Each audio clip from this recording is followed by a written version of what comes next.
Cartoons are not for children. Okay, for like 40 years they were almost exclusively for kids, but they weren't originally created for them. Some of the most successful and iconic animations of the past 30 years were specifically designed for adults. And aside from a few iconic Disney creations, it's safe to say cartoons are more enjoyable when they are constructed for older audiences. Today I'm going to take you all on a nostalgia trip, covering adult cartoons from their inception in the 1920s all the way to the crowning point of Adult Swim, the mecca of adult animations. Drink water.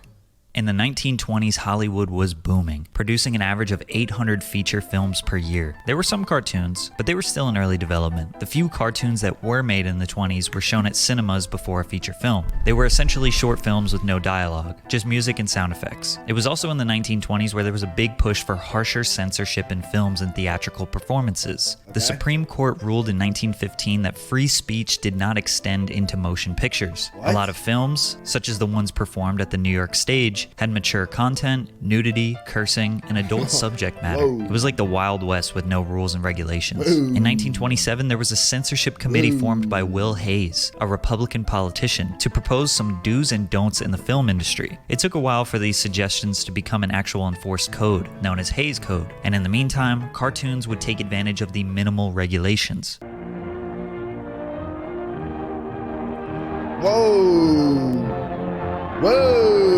This was known as the pre-code era. Betty Boop. She was a caricature of I'm glad you niggas wasn't like, bruh. I'm glad they don't got this right now because this chat would very, very well be not in the right place. 1930s flapper. A woman with more love to give than knowledge to share. Typically depicted as being innocent yet scandalous. She had a baby face but the body of a grown woman. Many of these early productions were heavily sexualizing Betty and other animated women. Some of these straight up glamorizing. Do you like your job? Well, I think if I were you, I'd go somewhere. You better come out with me tonight. Have some dinner. You mean? They pretty much depicted every way possible a woman's dress could get removed from her body. Betty exploded in popularity. However, with the enforcement of Hayes Code in 1934, the animation studio was required to button up Betty's image. She went from being a free spirit flapper to a housewife/career girl who wore fuller dresses. Her curls got straightened out, her earrings got smaller, and she slowly became more mature. She even smelled different. Okay, we don't know how she smelled, but I think we can all agree smelling good is feeling good, which is why Scentbird is a necessary service for you. Scentbird is a f***ing musk, stamping her in cartoon history. Hayes Code seemed to have uninspired animators to make cartoons for adults because most of their humor at the time revolved around themes that were now banned by the code. So creators had to try and entertain the adult audiences inconspicuously through their children's shows. Animated shorts hit new strides in the 30s, with the creation of Mickey Mouse, Donald Duck, and Snow White. These animations were good enough to captivate audiences for extended periods of time. In the 40s, there was Bugs Bunny, Tom and Jerry, Bambi. They were definitely designed for children, but parents could watch and be entertained. Storylines were basic, most of the humor came from silly faces, characters getting hurt, and just basic tropes that would make kids laugh. In 1949, the first animated television series was launched. I remember when I had to watch off that screen, bro. Like, that's so crazy that I could really just watch off. Like, now I'm gonna have like a 1440p monitor that actually got, it got 160 hertz and a lot of shit. But I really had to watch off this, and it had no hertz on it. It didn't have no resolution. It was black and white, bro. Called Crusader Rabbit. Gumby in the 50s was a groundbreaking new animation style, but most of the 50s was dominated by the same kid-friendly animations from the 40s. Television sales were exploding in popularity, but animated series were not regularly programmed yet. You had experimental 5-minute episodes programmed by various stations at different times, Popeye being one of the more famous ones and was pretty much adult-targeted, leaning into relatable humor, the best kind. That was a joke. Focused on the working class man and relating to his struggles. Like, wow, the pipe broke on this sink. Oh my god, I hate when that happens. There was a massive shift in the 60s. The birth of Hanna-Barbera animations. Basically every American household has a TV now. You had the Flintstones, the Jetsons, Pink Panther, Scooby-Doo, Spider-Man, Hulk. Every single one of those was amazing. Regularly scheduled cartoons enjoyed by millions so you don't have to go to the cinema to see animation. There was more variety, better writing. Still leaning into the working class man and the modern family, but the colors were brighter, the scenes and animation were more imaginative. imaginative. TVs Yeah, in Scooby-Doo was general old were as more fuck. creative and fun. Most of these cartoons were still family-friendly, designed for children, yet really enjoyable for adults to watch as well. The 70s was the birth of Nickelodeon. However, the mid-70s to mid-80s would be the weakest era for new cartoons. The 70s were carried by shows that were started in the 60s. God. Critics, Oh, God. whoever they are, Pink say Panther. the golden age of animation ended in 1972. Obviously, everyone born in the 70s or later would say that's cap, but many of the most critically acclaimed, financially successful, and culturally significant animated films and cartoons were released from the 20s to the early 70s. I didn't know However, Popeyes they was had only 5 minutes long significantly less episodes, variety though. and less competition, so it's a lot easier for those cartoons to have a bigger impact. These old cartoons were considered to be more lifelike, emotionally relatable, and contained valuable lessons. But a lot of adults may argue that cartoons are not a place where they want to learn life lessons, and rather escape into a creative and complex alternate reality. Not to remind them how much their boring I never watched this show, bro. I never watched Rick and Morty. Was Rick and Morty good? I never even clicked on the show. I know I put it on for the subathon, but I literally never watched this myself once. It's lame. It's fine. I don't know. Cartoons just have never done it for me. That's what I'm saying, Juke. Honestly, I was never really a cartoon nigga unless it was Scooby-Doo. I was a Disney Channel nigga. But when Disney Channel fell off, was it Disney Channel falling off or did I just stop watching, bro? I was just never a cartoon nigga, bro. Cartoons just never, like I don't watch anime either. What's up, Keynote? I don't watch anime either. I was just never just a cartoon nigga. Like, I think real shows hit better. Like Disney Channel was lit until Hey Jesse. After Hey Jesse, it fell off. Not to remind them how much their boring life is just like this boring cartoon.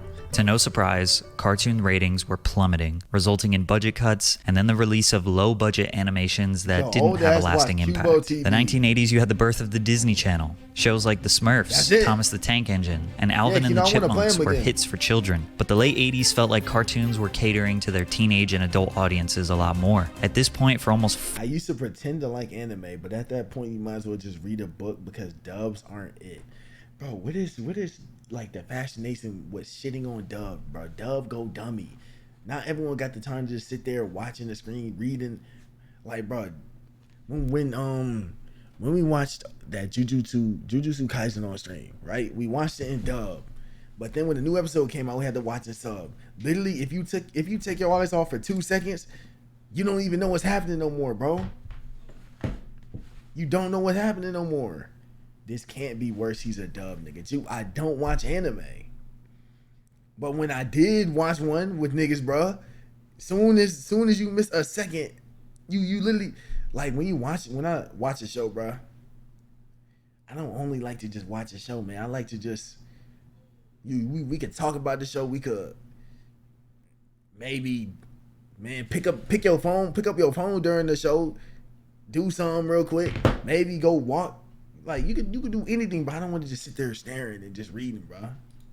40 years, cartoons were perceived to be for children and almost exclusively designed for children. Like, it started out exclusively for adults, then immediately did a 180 for kids, and was slowly building towards being designed for adults again. Really? Teens were waking up in the morning, eating cereal, watching tunes, and chilling on the couch after school, watching tunes. Teenage Mutant Ninja Turtles, Transformers, He-Man and the Masters of the Universe, Thundercats, RoboCop. These were designed more so for teenagers and opened up a lot more opportunities for advanced animation, more action, and more advanced storylines that could be understood, not just ha-ha bonk on the head humor. There were a plethora of new shows being premiered only to be discontinued after a season or so. The scenes were more imaginative and immersive. Unfortunately, a lot of the shows didn't stick or become as culturally long-lasting as shows made in the 90s. But in 1989, something big happened. A cartoon written and designed for adults without being racist or overly sexual. The Simpsons. The Simpsons is not written for kids. It's written for adults. Was said by Matt Groening, who created the show. Matt was a visionary. He knew that the mainstream audience wanted and needed an adult-oriented cartoon show, so he made it happen.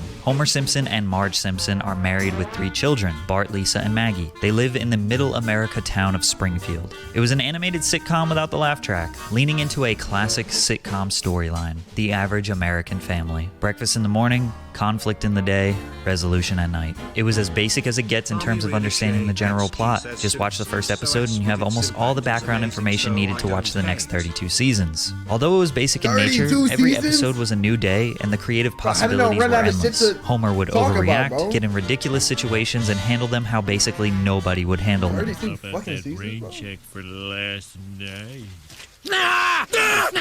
Don't look at me! Freak! The animation style stood out from the rest immediately. They were all yellow, they all had extremely unique features like huge mouths and weird-shaped heads. The show was carried by the extensive array of wacky side characters, all that have memorable characteristics and are voiced by unique and talented actors. The most successful primetime cartoon in history at this point. I never watched it solely because it wasn't, like, you could tell it wasn't for kids type shit. So when I was a kid and this was on, bro, I didn't know what the fuck was going on, bro. Season 1 in 1990 averaged a whopping 27 million viewers per episode. The Simpsons proved that a cartoon designed just for adults can not only be successful, but be the most successful. Liquid Television. Produced by MTV and released in 1991, it was a compilation of animated shorts by independent artists. They were pushing the boundaries of animation, and all of it was catered to adults. It was like this little secret network within a network that only a few knew about. Sounds familiar. This was the birth of Beavis and Butthead, which was a crude, humored show about two dumbasses who couldn't do anything right. We tricked him. He's probably like, there's nobody here. And we're obsessed with the idea of getting laid. Ladies beware. Sure, it only lasted a few seasons, but it is culturally iconic. At the time, this was groundbreaking in terms of what comedy and adult cartoons could be. I had to sneak Primarily children watch cartoons, but adults watch cartoons too. In fact, in the evening, on the average evening, more adults are tuned to the Cartoon Network than are tuned to CNN. That was Ted Turner, creator of the iconic Cartoon Network. Ted was a visionary who knew how badly the world needed cartoons. His strategy. Who here got grounded for watching Adult Swim before? I know most of us have, bro. I know I'm not the only nigga that got grounded for Adult Swim, bro. Strategy started with buying the rights to every cartoon ever made. Sounds like an overstatement, but let me break it down. Ted founded CNN, the very first 24-hour news network in 1980. 1 year later, he purchased MGM Studios and United Artists for $1.5 billion, in which he sold a portion to cut down on the debt. He remained with MGM's pre-1986 library, which included thousands of films, but more importantly... What kids in here was the ones who got curious on the direct TV box when you would go to like channel 400 and it would be like what was it, bro? It wasn't porn, but it would be like, what was it, bro? What was it? It wasn't porn, but it'd be like fucking, what was it, bro? Would it be porn back there? You go to like channel 500 and you had to do a subscription, bro. I'm not gonna lie. I spent many nights as like a teen, like you was just so curious as a kid. I spent many nights, bro. I spent many nights at like 10, 9 years old just thinking, what if I hit this subscribe button? Like, cause you know you had to hit subscribe. I was like, will my mom notice if I hit subscribe? Like, will she notice it come out, bro? I was so curious, bro. You spent 1,000 on subscriptions for that. I'm not gonna lie, I never did it though. I was pussy. I never did it, bro. I never hit subscribe. I was curious, but I couldn't bring myself to hit that button, bro. I was scary. Lebowski, you clicked them? I bought one before and got my ass beat. See, that's exactly why I didn't click it. I was pussy. I used to always hit subscribe on some YouTube shit. You got it. A ton of classic cartoons, Looney Tunes, Merry Melodies, Popeye, the list goes on. In 1991, he purchased almost all of Hanna-Barbera Productions' catalog, which included the Flintstones, Scooby-Doo, the Jetsons, and many, many more. Basically, Ted now owned the rights to every popular cartoon made in the last 60 years that wasn't made by Disney. And with that, he started the first ever 24-hour network dedicated to strictly cartoons. The Cartoon Network did not explode in popularity right away. It was a bunch of reruns of old shows Cartoon acting Network as a still little alive? nostalgia kick for older folks. This ultimately Nah, was a see, genius that's different, strategy though. because imagine trying to start a 24-hour network with 0 shows that people knew. would it even It would be be on Cartoon impossible to Network get these off the days? ground. So the network started with only old shows and got to work producing originals. Just when you think TV is going to be taken over by all adult animations, we got another renaissance of children's cartoons on Nickelodeon. Doug, Rugrats, Ren and Stimpy, Rocko's Modern Rugrats. Life, Kablam, Ah Real Monsters, Hey Arnold. Nickelodeon was the go-to place for children's cartoons, even though some of these early cartoons were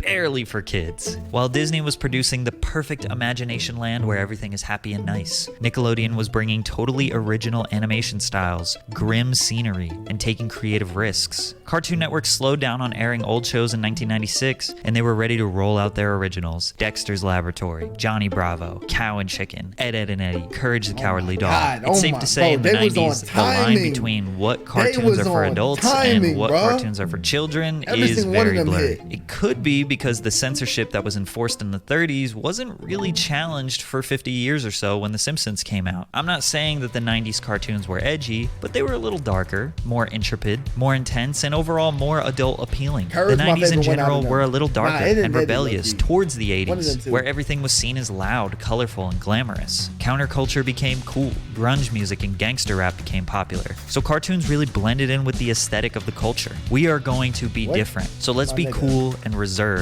and do exactly the opposite of what the 80s would do. never South watched that Park, show. 1997. The first episode was Wasn't allowed to watch Courage? Why? What's bad about Courage? Courage don't even know how to talk, bro. He didn't even say shit. There's nothing even bad about that show. I wasn't allowed to watch South Park. crass, in-your-face humor. Ike, you can't come to school with me.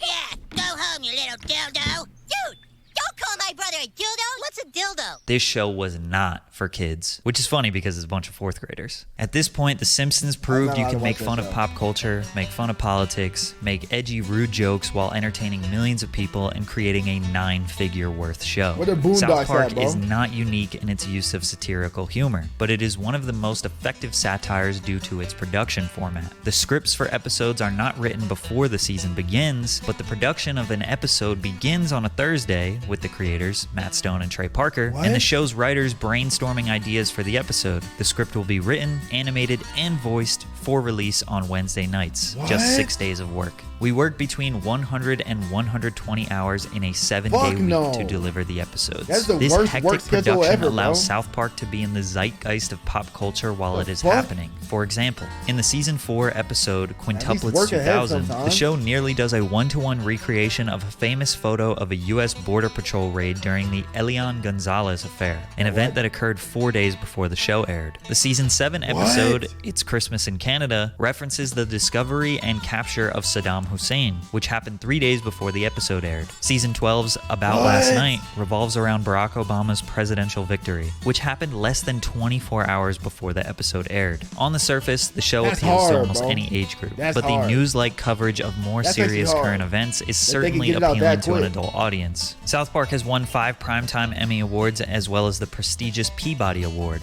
which honors excellence in storytelling that reflects the social issues and That's the hard, emerging bro. voices of our day. South Park remains one of Comedy Central's highest-rated programs, and in 2021 was renewed through 2027. 2 years after still South going? Park came Family Guy, another soon-to-be iconic adult animated Niggas used to series love focused on a this New England show, family, bro. which was reminiscent of The Niggas Simpsons with a love this moronic show. father, stay-at-home wife, and of course, the 3 kids. The first episode aired Love on this Fox show, bro. immediately after Super Bowl 33 to 22 million viewers. Season 1 maintained high viewership, but would dwindle through the second and third seasons. Following the third season's declining viewership, Fox decided to cancel the show in 2002. Hard to imagine a time where Family Guy wasn't totally loved. Maybe it was just too similar to The Simpsons? This wasn't the end of the Griffins. There would be a savior coming to their rescue. The Adult Swim? 2000s, a new century. This meant change. is Changing bad. back into kid-friendly cartoons? Again? Nickelodeon Clifford started was lit. drifting from the grim, dark cartoons to more companionable and kid-friendly with the additions of SpongeBob, Fairly Odd Parents, The Wild Thornberries, SpongeBob is Rocket just Power, iconic, Jimmy bro. Neutron. They still had Invader Zim, Cat Dog, and Danny Iconic. Phantom. Disney Channel was even more kid-friendly. Cartoon Network was kind of the place where the cool teenagers indulge, but it was spiraling down pretty fast. The network had a new CEO when the company was merged with Time Warner AOL. New ownership and new leadership will lead to changes. All of their iconic shows like Dexter's officially Lab, gay? Johnny... SpongeBob is gay? SpongeBob is gay? I don't even keep up with these cartoons. I don't even know they keep going. SpongeBob gay? Who's SpongeBob fucking on?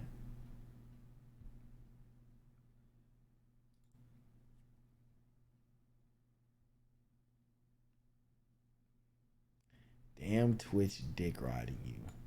Bro. Bro, I told y'all.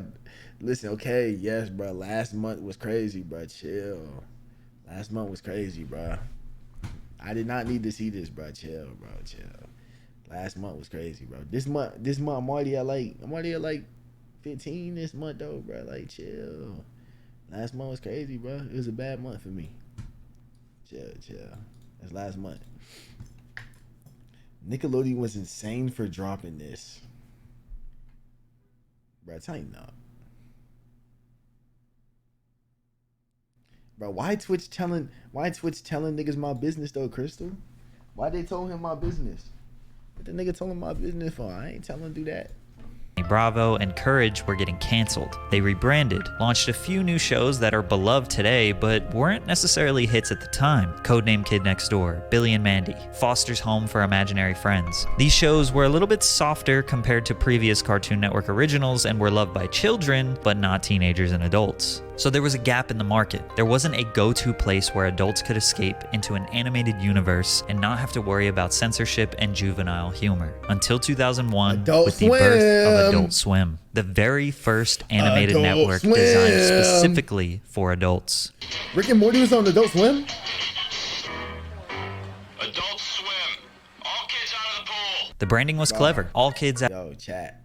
When Adult Swim used to come on, listen, you would be up late on Cartoon Network. As soon as you hear that Adult Swim commercial, turn that bitch all the way down to where it's at like one to where you can barely hear it, bruh. Real niggas know we had to turn it all the way down soon, cause listen, them niggas was some fat. They ops, bruh. They used to say Adult Swim loud as hell. You would have to turn it down quick, bro. Out of the pool, because now it was time for the adults to have some fun without all the childishness. The shows often had a more mature sentiment, coarse language, and sexual innuendos. The Adult Swim programming block launched just 2 nights a week, with one of those being just a repeat of the other. Original series would be aired such as Aqua Teen Hunger Force, The Brack Show, Space Ghost Coast to Coast, Sea Lab 2021, and more. Adult Swim kinda had a cheat code to launch the network, since Ted Turner...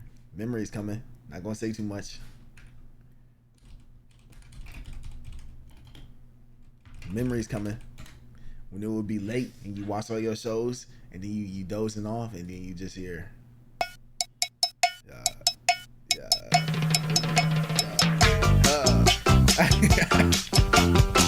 I would be like, one more. I'd be like, hold on, bro. One more episode, bro. Need one more episode. A little higher.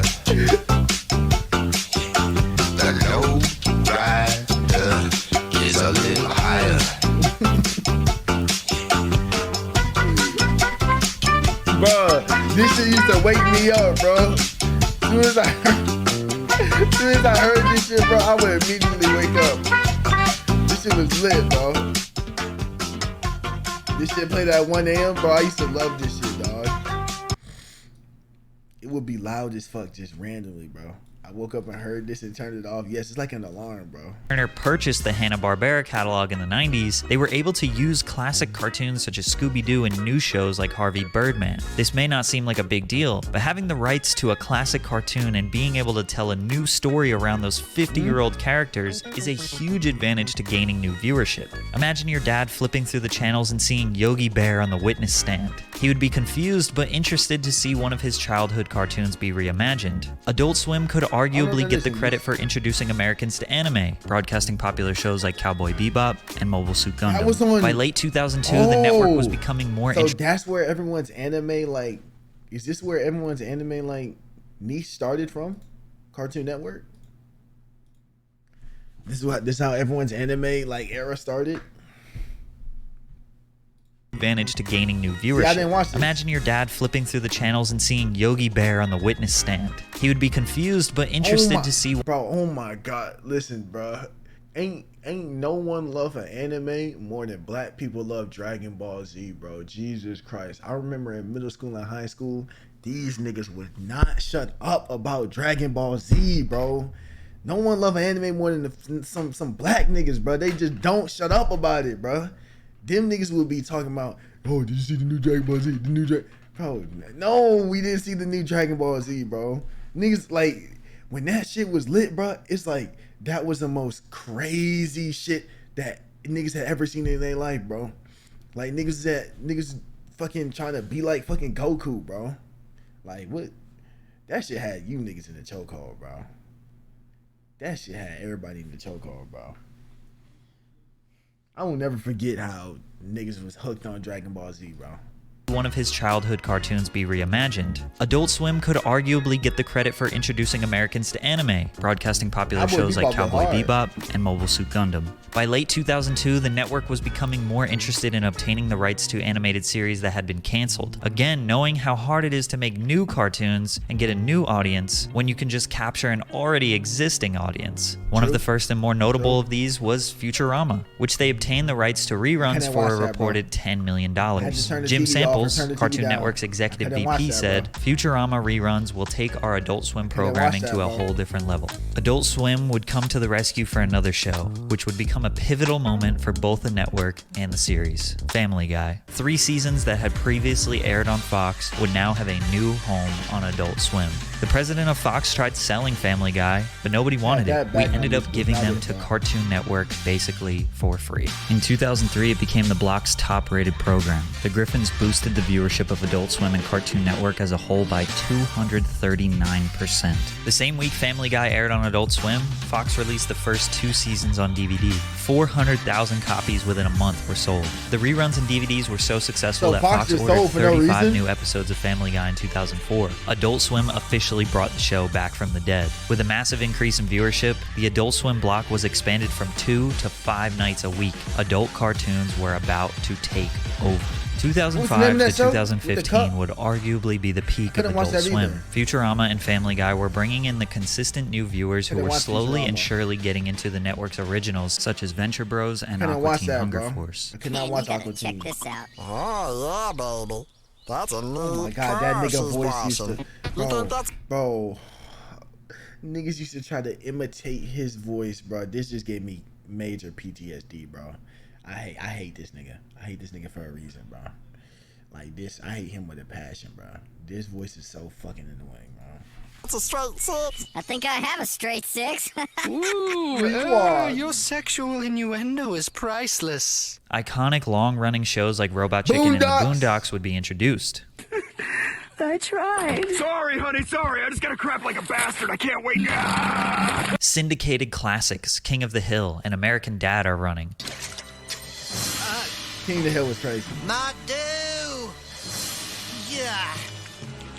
How could you do this to me, Puff Puff? In 2007, they would expand their programming to 7 nights a week, even branching out of animation with the Tim and Eric Awesome Show, the Eric Andre Show, Loader Squad. Although its popularity was at an all-time high, Adult Swim still felt like this dark corner of TV that only people with a secret password were allowed to watch. These were shows you escape into when you're alone at night and with all the lights off, not with the whole family in the living room. You built relationships with the characters and became emotionally invested. If you were young, you didn't want your parents to find out what you were watching. Adult Swim gave up-and-coming creators a chance to display their animations to the masses. They embraced underground hip-hop and lo-fi, which at the time had very little representation. They were also known for their iconic bumps, which were 5 to 10 second segments after the show and before commercials. What do you mean by unhealthy crush? I never got how someone could have like a crazy crush. Like that used to confuse me back in like middle school when everyone was addicted to Justin Bieber. Like, how could you have a crazy crush on someone you could never have though? Like my little sister like would not shut up about Justin Bieber. Like how could you be obsessed with someone you would literally could never even have the opportunity?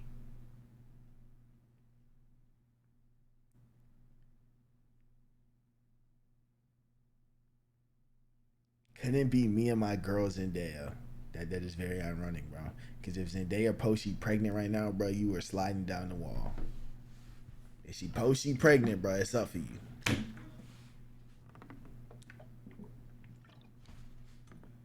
What's up, Nana? Bro, Janix, my sister, was 20 talking about something. She loved Justin Bieber, nigga. I was 10. Bro.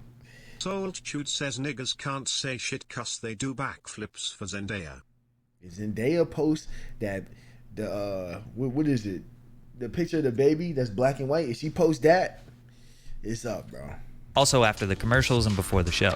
These bumps took away an extra commercial or two to provide a nice transition for the viewer. Most networks would just run another commercial for the bag. They were designed to be relaxing, usually accompanied with a creative or funny visual and calm music. The black screen with white text became the most iconic bump style. In 2021, people were creating their own Adult Swim bumps on TikTok, and it was probably the best trend I've ever seen on that app. Adult Swim wasn't this roaring financial beast like Nickelodeon or Disney Channel or even its host Cartoon Network, but they were creating culture and satisfying a market that was so desperately in need of something beyond Family Guy and The Simpsons. Cartoon Network had a second boom in the 2010s with Adventure Time, Regular Show, and The Amazing World of Gumball, while Disney and Nick were hanging on for dear life. However, Adult Swim would get blessed with the introduction of Rick and Morty in 2013. Rick and Morty follows Rick Sanchez, a cynical mad scientist, and his timid grandson Morty. These two split their time between a complicated home life and interdimensional space travel.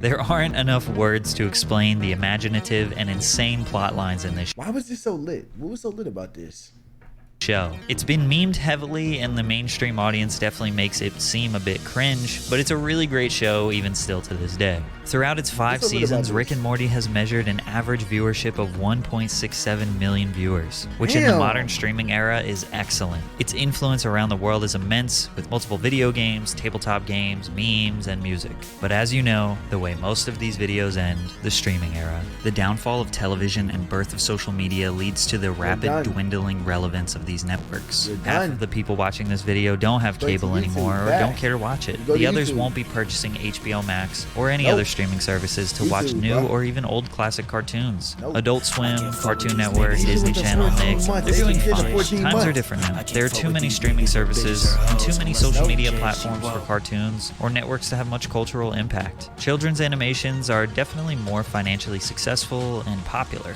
Watching them later on in life is a heavy dose of innocence and youthfulness. But the longevity and day-to-day value that adult cartoons bring is unmatched. No matter where you decide to watch them, whether they are old or new, adult cartoons are and always will be the superior animations. That is facts.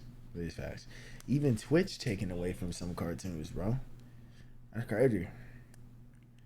That's very crazy. Yo, Heartbroken Code. I don't even use cable, bro. To be honest, actually, I can't say what I do. You know what I'm saying?